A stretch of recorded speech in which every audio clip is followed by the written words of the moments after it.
আসসালামু আলাইকুম। সংবাদে আপনাদের সবাইকে স্বাগত জানাচ্ছি। আমি ফিরোজ তোহা। শুরুতেই সংবাদ শিরোনাম।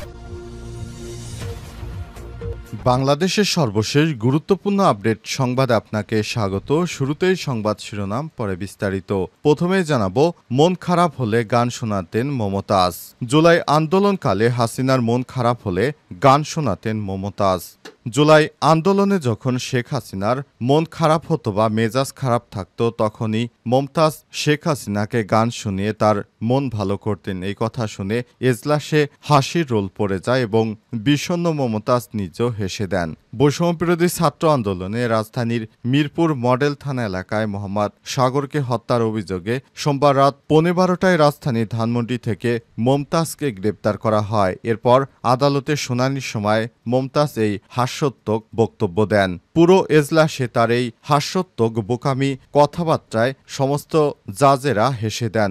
এই মামলায় মঙ্গলবার তাকে আদালতে নেওয়া হয়। এদিকে মামলার তদন্তকারী কর্মকর্তা মিরপুর মডেল থানার উপপরিদর্শক মনিরুল ইসলাম রিমান্ড আবেদন করেছে মমতাজের। অবশেষে মমতাজের 4 দিনের রিমান্ড মঞ্জুর করা হয়। জানাবো, ইসরায়েল যুক্তরাষ্ট্রকে 600 ক্ষেপণাস্ত্র ছোড়ার হুমকি দিল ইরান। মধ্যপ্রাচ্যে উত্তেজনার নতুন মাত্রা পেয়েছে আজ ইরানের ইসলামিক রেভলিউশনারি গার্ড কর্পস আইআরজিসির commander major general Hussain Salami এক টেলিভিশন ভাষণে যুক্তরাষ্ট্র ও ইসরায়েলকে হুঁশিয়ারি দিয়ে বলেছেন, তারা যুক্তরাষ্ট্র ও ইসরায়েলে 600টি ক্ষেপণাস্ত্র নিক্ষেপ করবে এবং তাদের ঘাঁটিগুলো গুড়িয়ে দেবে। এরপর জানাবো, গাজা নিয়ে নেতানিয়াহুর ভয়ঙ্কর হুমকি। ইসরায়েলের প্রধানমন্ত্রী বেঞ্জামিন নেতানিয়াহু বলেছেন, আগামী দিনগুলোতে দেশটির সেনারা গাজায় পূর্ণ শক্তি দিয়ে প্রবেশ করবে এবং তাদের অভিযান শেষ না হওয়া পর্যন্ত তারা সেখান থেকে আসবে না। তারা হামাসকে সরাসরি একদম নির্মূল করে তারপর গাজা থেকে বেরোবে। এদিকে সৌদি আরবই বিশ্বের সর্বশ্রেষ্ঠ দেশ। রিয়াদ ফোরামে ট্রাম্পের বার্তা। সৌদি আরব আমেরিকার বিনিয়োগ ফোরামে মার্কিন প্রেসিডেন্ট ডোনাল্ড ট্রাম্প সৌদি আরবকে বিশ্বের সর্বশ্রেষ্ঠ দেশ বলে অভিহিত করেছেন। আজ রিয়াদে আয়োজিত এক উচ্চ পর্যায়ের ফোরামে দেওয়া বক্তব্যে তিনি সৌদি নেতৃত্ব, অর্থনৈতিক রূপান্তর এবং বৈশ্বিক মঞ্চে দেশটির ক্রমবর্ধমান প্রভাবের ভূয়সী প্রশংসা করেছেন।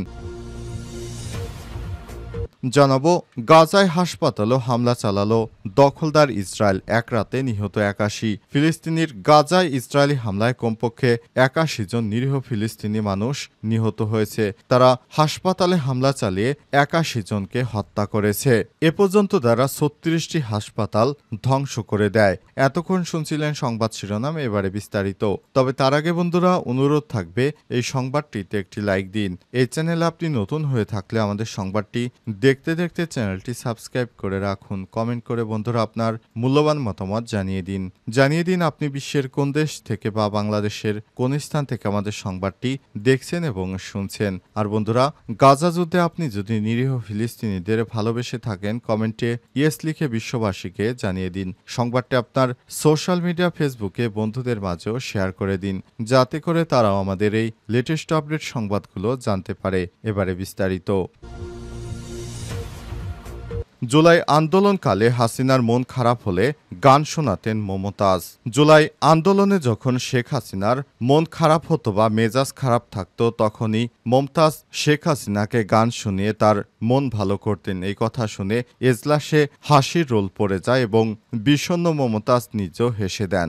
বৈষম্যবিরোধী ছাত্র আন্দোলনে রাজধানীর মিরপুর মডেল থানা এলাকায় মোহাম্মদ সাগরকে হত্যার অভিযোগে সোমবার রাত 12:15টায় রাজধানীর ধানমন্ডি থেকে মমতাজকে গ্রেপ্তার করা হয়। এরপর আদালতে শুনানির সময় মমতাজ এই হাস্যোত্তক বক্তব্য দেন। পুরো এজলাসে তার এই হাস্যোত্তক বোকামি কথাবার্তায় সমস্ত জাজেরা হেসে দেন। এই মামলায় মঙ্গলবার তাকে আদালতে নেওয়া হয়। এদিকে মামলার তদন্তকারী কর্মকর্তা মিরপুর মডেল থানার উপপরিদর্শক মনিরুল ইসলাম রিমান্ড আবেদন করেছে মমতাজের। অবশেষে মমতাজের 4 দিনের রিমান্ড মঞ্জুর করা হয়। আসামিপক্ষের আইনজীবী রিমান্ড বাতিল চেয়ে জামিন আবেদন করেছে। করেছিলেন। রাষ্ট্রপক্ষের পিপি অ্যাডভোকেট ওমর ফারুক ফারুকী রিমান্ডের পক্ষে শুনানি করেন। উভয় পক্ষে শুনানি শেষে আদালত আদেশ দেয়। শুনানির সময় জনকীর্ণ এজলাসে কাঠগড়ায় পুরো সময় গালে হাত দিয়ে বিষণ্ণ মনে পিপির বক্তব্য শুনতে দেখা গেছে মমতাজকে। এক পর্যায়ে ওমর ফারুক ফারুকী আদালতকে বলেছেন, এই আন্দোলনের সময় যখন হাসিনার মন খারাপ থাকত তখন তিনি হাসিনাকে গান শোনাতেন। এ সময় এজলাসে হাস্যরস তৈরি হয়। পিপির বক্তব্য শুনে বিষণ্ণ মমতাজ নিজেও তখন হেসে দেন। পরবর্তী সময়ে আদালত আসামি পক্ষের বক্তব্য শুনতে চান, তখনও আইনজীবীকে খুঁজে পেতে বেগ পেতে হয় আদালতের। আসামি পক্ষের দাখিল করা নথি দেখে অ্যাডভোকেট রেজাউল করিমকে ডাকতে থাকেন আদালতের সাধারণ নিবন্ধন শাখার কর্মকর্তা। এরপর মমতাজকে বিচারক জিজ্ঞাসা করেন, আপনি কি ওনাকে চেনেন? আপনি আইনজীবী হিসেবে তাকে নিয়োগ করতে চাইলে ওকালতনামায় স্বাক্ষর করুন। কিছুটা সময় নিয়ে মমতাজ তার আইনজীবীকে শনাক্ত করে ওকালতনামায় স্বাক্ষর করেন। ইসরায়েল ও যুক্তরাষ্ট্রকে ৬০০ ক্ষেপণাস্ত্র ছোড়ার হুমকি দিল ইরান। মধ্যপ্রাচ্য উত্তেজনা নতুন মাত্রা পেয়েছে। আজ ইরানের ইসলামিক রেভলিউশনারি গার্ড কর্পস আইআরজিসির commander major general Hossein Salami এক টেলিভিশন ভাষণে বলেছেন, ইরান প্রয়োজনে একসঙ্গে ৬০০টি ক্ষেপণাস্ত্র ইসরায়েল ও যুক্তরাষ্ট্রের ঘাঁটিগুলোর দিকে ছুড়বে। সালামির ভাষ্য অনুযায়ী ইরান এখন আগের চেয়ে অনেক বেশি শক্তিশালী দৃঢ় অবস্থানে রয়েছে। তিনি আরও বলেন, আমাদের শত্রুরা তাদের হুমকির পরিণতি বুঝতে পারছে না। এমনকি ইসরায়েলের প্রধানমন্ত্রী বেঞ্জামিন নেতানিয়াহু পর্যন্ত আজারবাইজানে যেতে ভয় পাচ্ছেন। তিনি আরও বলেন, যুদ্ধ এখন আর শুধু সামরিক যুদ্ধ নয়, এটি মিডিয়া সংস্কৃতি ও মতাদর্শের লড়াইয়ের রূপ নিয়েছে। গাজায় উদাহরণ টেনে তিনি বলেন, দৃঢ় সংকল্প থাকতে সামরিক শক্তিও প্রতিরোধ করা যায়। ইয়েমেনের সঙ্গে তিনি বলেন, যুক্তরাষ্ট্রের বিমানবাহী রণতরীগুলো ইচ্ছাকৃতভাবে সরাসরি সংঘাতে জড়াচ্ছে না এবং একতরফা যুদ্ধবিরতির পথ বেছে নিচ্ছে। এটি যুক্তরাষ্ট্রের কৌশলগত পিছু হটার ইঙ্গিত বলে মনে করেন তিনি। শেষে সালামি বলেন, যুক্তরাষ্ট্রের সামরিক বাহিনীর ভেতরে চাপ বেড়েছে, বিশেষ করে তাদের বিমান বাহিনীর ক্ষমতা কমছে এবং বিমান দুর্ঘটনার হার আরও বাড়ছে, যা তাদের সামরিক দুর্বলতার প্রতিফলন বলে মনে করেন তিনি। যুক্তরাষ্ট্র যেভাবে এগিয়ে গিয়েছিল, অবশেষে যুক্তরাষ্ট্র কিন্তু সেখানে নেই। তার দুর্বলতা প্রকাশ পাচ্ছে পুরো বিশ্বের সামনে। গাজা নিয়ে নেতানিয়াহুর ভয়ঙ্কর হুমকি। ইসরায়েলের প্রধানমন্ত্রী বেঞ্জামিন নেতানিয়াহু বলেছেন, আগামী দিনগুলোতে দেশটির সেনারা গাজায় পূর্ণ শক্তি দিয়ে প্রবেশ করবে এবং তাদের অভিযান শেষ হবে হামাসকে পরাজিত করার মাধ্যমে। ইসরায়েলের প্রধানমন্ত্রীর কার্যালয় থেকে এক বিবৃতিতে এই কথা জানানো হয়েছে। মধ্যপ্রাচ্যে সংবাদ মাধ্যম আল আরাবিয়া নিউজ তাদের প্রকাশিত এক প্রতিবেদন থেকে এই তথ্য নিশ্চিত করেছে। নেতানিয়াহু বলেন, যে কোনো পরিস্থিতিতে আমরা যুদ্ধ বন্ধ করব না।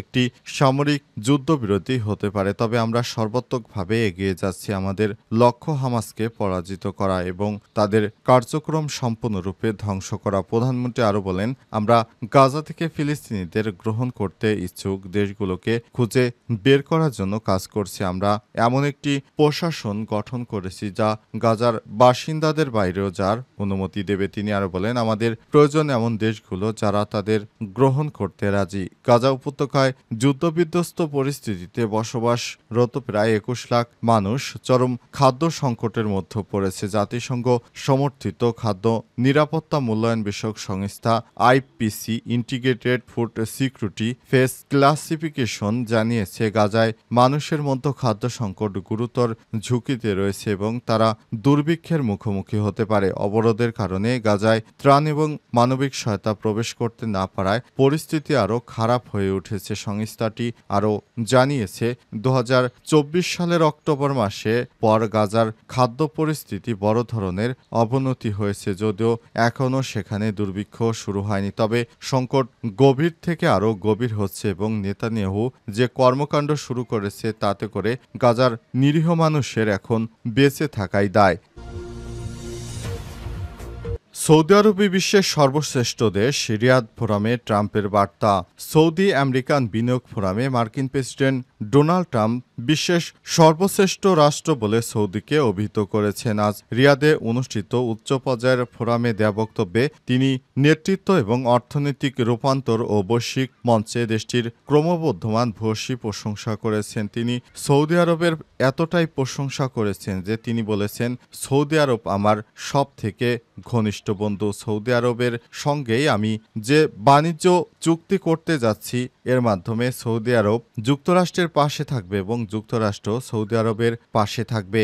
সৌদি আরব এর আগেও যুক্তরাষ্ট্রকে তার বন্ধু হিসেবে স্বীকৃতি দিয়েছে এবং ট্রাম্পকে তার দেশে আমন্ত্রণ করার মাধ্যমে $200 বিলিয়ন চুক্তি করেছে, যা সৌদির ইতিহাসে বিরল। অনেকেই মনে করছেন এই চুক্তি করার পেছনে সবথেকে বড় যে কারণ সেটি হচ্ছে সৌদি রাজপরিবারের নিরাপত্তা নিশ্চিত করা। কিন্তু সৌদি আরবের রাজপরিবারের নিরাপত্তা নিশ্চিত করতে পারবে না যুক্তরাষ্ট্র, কারণ যেভাবে গাজা যুদ্ধ শুরু হয়েছে তাতে ইসরায়েল এবং গাজার মধ্যে যে সংকট তৈরি হয়েছে, মুসলিম বিশ্ব অবশ্যই সৌদি আরবকে চাপ প্রয়োগ করবে। এই চাপ থেকে বাঁচার জন্যই তারা এই ধরনের চুক্তি করেছে এমনটা শোনা যাচ্ছে। তবে শেষ পর্যন্ত বিষয়টি কোন দিকে গড়ায় তা এখনও স্পষ্ট করা যাচ্ছে না। সৌদি আরবের পক্ষ থেকে বারবার বিষয়টি নিয়ে আলাপ আলোচনা করা হলেও তবে এ বিষয়টি নিয়ে এখনও তারা সেভাবে মুখ খুলেনি। সৌদি আরবের পক্ষ থেকে বারবার বলা হচ্ছে যে তারা গাজায় পূর্ণ নিয়ন্ত্রণ চায়, কিন্তু নেতানিয়াহু সরকার একতরফাভাবে এবার সে ট্রাম্পের সঙ্গেও বিরোধিতা শুরু করা সত্ত্বেও গাজায় তার হামলা অব্যাহত রেখেছে।